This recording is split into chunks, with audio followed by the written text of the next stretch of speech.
अस्सलाम वालेकुम। कैसे हैं आप? सब ठीक हैं? मुझे उम्मीद है कि आप सब खैरियत से होंगे।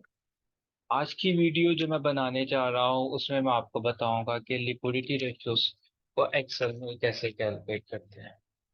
अब आप देख सकते हैं कि इसमें सबसे पहले जो मैंने एक क्वेश्चन लिया है उसमें 2018 से लेके 2022 तक की बैलेंस शीट है, जिसमें एसेट्स हैं, लायबिलिटीज और ओनर इक्विटी है। और उसके बाद आप देख सकते हैं कि नीचे 2018 से ही 2022 तक की मैंने इनकम स्टेटमेंट यहाँ पे ना बताई है। अब सबसे पहले मैं आपको liquidity ratios current ratio calculate करके बताता हूँ। अब करंट रेशियो का फॉर्मूला आप सबको आप आइडिया होगा कि वो होता है current assets divided by current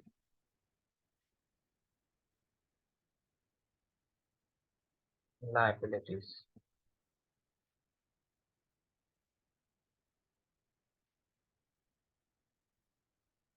अब मुझे इसमें चाहिए वो ईयर्स 2022 18 से लेके 2000। मैं कैलकुलेट करूंगा 2018 से लेके 2022 तक। मैं इसको सिंपली क्या कर लेता हूँ, इसको मैं ड्रैग कर रहा हूँ तो आप देख सकते हो कि 2018 तक उसने ऑटोमेटिकली ईयर्स को वो जनरेट कर दिया। अब मुझे कैलकुलेट करना है 2022 के लिए। अब 2022 के लिए इसका यहाँ पे मोस्टली बैलेंस शीट्स में करंट एसेट्स को उन्होंने प्लस किया होता है और करंट लायबिलिटीज को भी प्लस करके बताया होता है, लेकिन मैंने इसमें खुद नहीं उसको मेंशन किया। मैं खुद कैलकुलेट करके आपको बताना चाहता हूँ। अब करंट एसेट्स वो होते हैं जिनकी लाइफ होती है 1 ईयर, विद इन 1 ईयर होती है।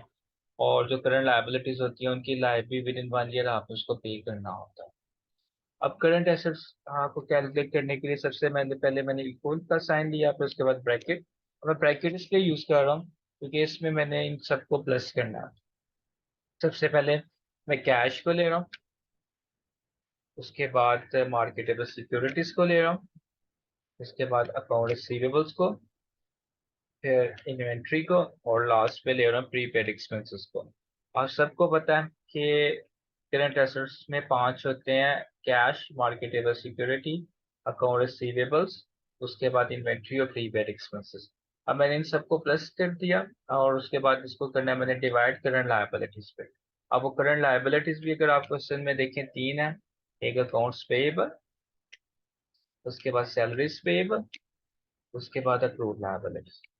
ठीक है, मैंने इसको प्लस कर दिया और उसके बाद मैंने एंटर को प्रेस किया तो देखिए आप देख सकते हैं कि करंट रेशियो खुद ही ऑटोमेटिकली कैलकुलेट होती है। आप यहाँ से भी उसका फॉर्मूला देख सकते हैं। मैंने करंट एसेट्स को प्लस करके डिवाइड किया करंट लायबिलिटीज के ऊपर। अब मैं क्या कर रहा हूँ, इसको मैं क्या करता हूँ सिंपली, ये देखिए मैं इसको प्लस यहाँ से ड्रैग करूंगा और 2018 तक की मेरी रेशियोज खुद बहुत ऑटोमेटिकली कैलकुलेट होती है। ठीक हो गया? उसके बाद नेक्स्ट मैं आपको कैलकुलेट करके बताता हूँ क्विक रेशियो को। अब क्विक रेशियो का फॉर्मूला करंट एसेट्स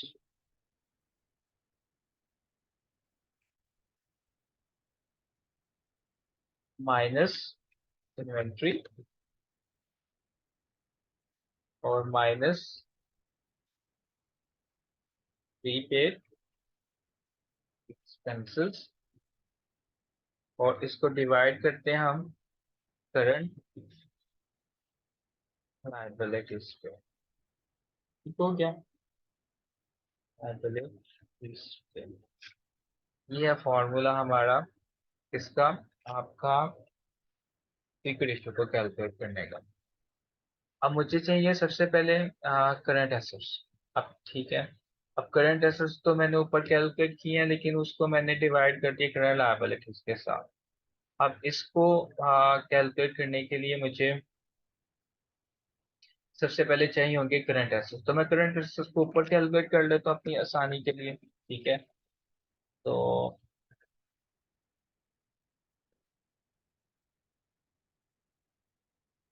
उसमें सबसे पहले मैं ये वाला सेल ले रहा हूँ। ठीक है, उसके बाद ये, उसके बाद ये, उसके बाद ये, उसके बाद 10 ये। ठीक है, तो इसको मैंने एंटर कर दिया। अब मेरे पास आप देख सकते हैं कि करंट एसेट्स आ गए। तो सिंपल है। अब सबसे पहले अगर आप ये देखें, ये करंट एसेट्स आ गए माइनस। उसके बाद अब मुझे चाहिए, मैंने करना है इन्वेंट्री को माइनस करना है इससे। फिर मैंने माइनस करना है उसको, प्रीपेड एक्सपेंसेस को। लेकिन अब मुझे ना यहाँ पे डिवाइड करना है, इसलिए मुझे सबसे पहले इसको ब्रैकेट में लेकर आना पड़ेगा ताकि मेरा क्वेश्चन गलत ना हो, यानी रेशियो गलत ना हो। तो मैं इसको डिवाइड कर रहा हूँ, किसके ऊपर डिवाइड करूंगा, करंट लायबिलिटीज के ऊपर। अब मुझे यहाँ पे फिर एक कंफ्यूजन इशू आते कंफ्यूजन इशू आएगा कि करंट लायबिलिटीज भी चाहिए। अब वो करंट लायबिलिटीज तो मैंने ऊपर फॉर्मूले में कैलकुलेट की थी, लेकिन सेपरेट कैलकुलेट नहीं की। तो उसके लिए मुझे सबसे पहले सेपरेट करंट लायबिलिटीज कैलकुलेट करनी पड़ेंगी। तो करंट लायबिलिटीज, करंट लायबिलिटीज के लिए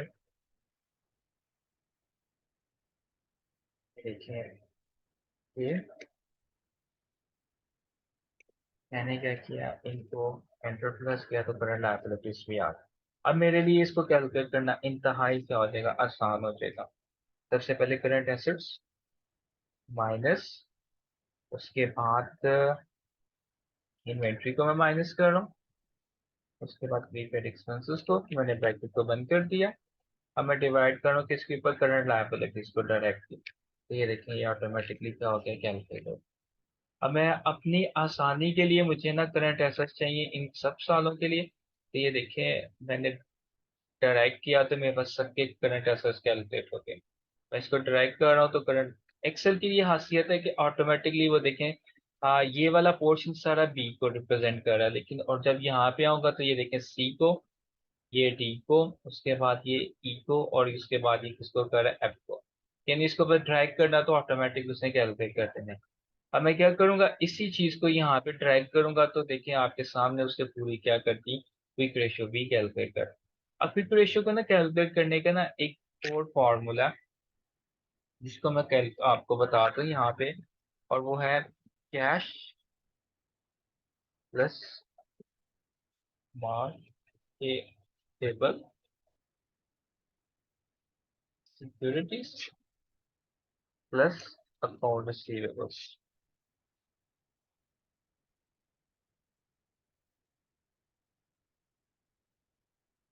और इसको मैं डिवाइड कर देता हूँ करंट लायबिलिटीज।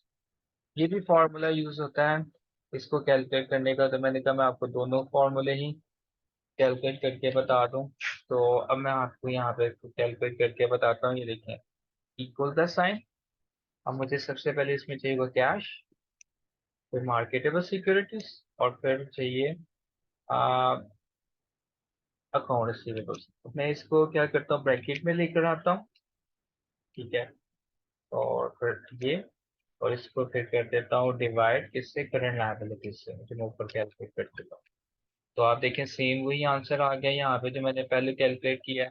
तो देख सकते हैं कि हमारा क्रॉस भी हो गया कि ठीक है, ठीक है। उसके बाद इसमें कैश रेशियो भी आती है। ये बड़ी रेशियो में कैश रेशियो में वो भी कैलकुलेट करके आपको बता देता हूँ। उसका फॉर्मूला होता है कैश प्लस मार्केटेबल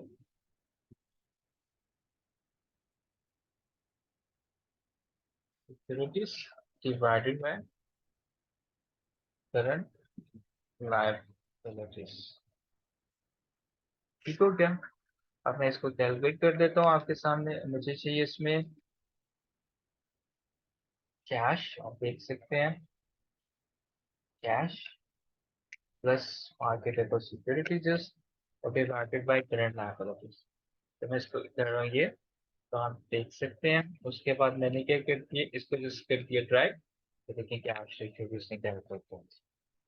उसके बाद लास्ट पे इसमें आता है वर्किंग कैपिटल, वो भी आपको कैलकुलेट करके बता देता हूँ।